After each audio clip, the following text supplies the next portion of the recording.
It's Thursday, January 10th. I'm Wayne Moore. This is Evening Update. At the top of the news, RCMP have confirmed that the driver of a snowmobile hit by a car on Boxing Day in OK Falls was intoxicated. A father and daughter were riding an unlicensed snowmobile on Weyerhaeuser Road and Oliver Ranch Road when they were struck by the passing vehicle. Police say the female passenger was taken to hospital with what they classify as minor injuries. A GoFundMe page, which has now been taken down, indicated both the father and daughter suffered significant injuries as a result. The Okanagan snowpack is at 94% of normal, according to data released this week by the BC River Forecast Centre. Data collected across BC on January 1st puts the provincial average at 96%. Temperatures were generally above normal in October and November, but a dramatic shift in weather patterns in early December brought significant precipitation across much of the province, particularly the south coast.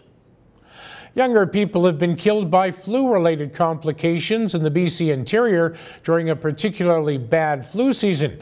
The flu season began early this year in November and has hit the region's children and young adults harder than in past years. I would say that this season seems to be more burdensome, more severe, affecting more people and causing more hospitalizations than the last H1N1 season, which was in 2015-16.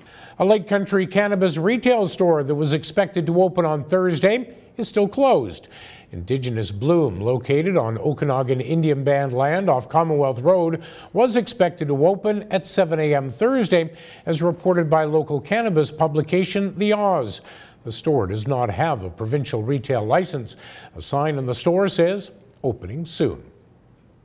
The city of West Kelowna is asking the developer of a controversial Casa Loma development to conduct more public consultations. The request was made as the developer asked council to consider a debate on second reading before the project goes to a public hearing. The developer of Blackmun Bay project proposing to construct up to 500 for sale, rental, and hotel units, as well as a large marina and boat launch. Prime Minister Trudeau says arrests at a blockade this week shows the government needs to properly engage with Indigenous peoples and build a different relationship than it has in the past. During a stop in Kamloops, Trudeau said he was pleased to see tensions had eased between police and First Nations outside a proposed natural gas construction zone in northern BC. RCMP and Osoyoos are urging the public to be more responsible to help avoid property crime after a truck theft occurred this week when the keys were left in the vehicle. The 1992 Ford 150 pickup truck was stolen early Monday morning from a Cottonwood Drive residence. The keys had been left in the ignition.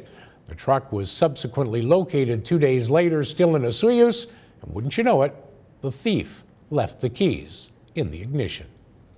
A Penticton man is calling on the city to do something about urban deer after two of his dogs were attacked in his backyard. Chuck Myers says he led his dogs, Ava and Jade, out Sunday evening into the fenced yard off Carmi Road and heard a commotion shortly after. And there's 3 deer in the backyard. I chased them away, then I got the dogs inside to check if they were injured, and this one's eye was covered with blood. A single vehicle crash in Penticton on Highway 97 2 nights ago was caused by a person asleep at the wheel. Police say the single occupant was driving when he momentarily fell asleep.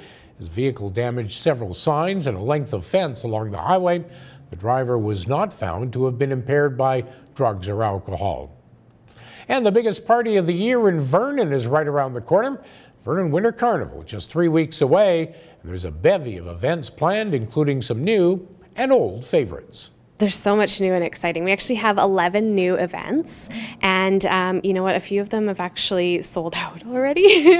So the hype is great. People are loving the pirate theme. We really just can't wait for it. Okanagan weather, partly cloudy overnight with lows to -1. Sun, cloud Friday and Saturday. Highs expected to be between 0 and +3. Coming up tonight and tomorrow, a number of local medals won by athletes at the International Children's Games, and it's not too late to get your flu shot. For details on these and the rest of the day's news, keep it here at castanet.net. For Castanet News, I'm Wayne Moore.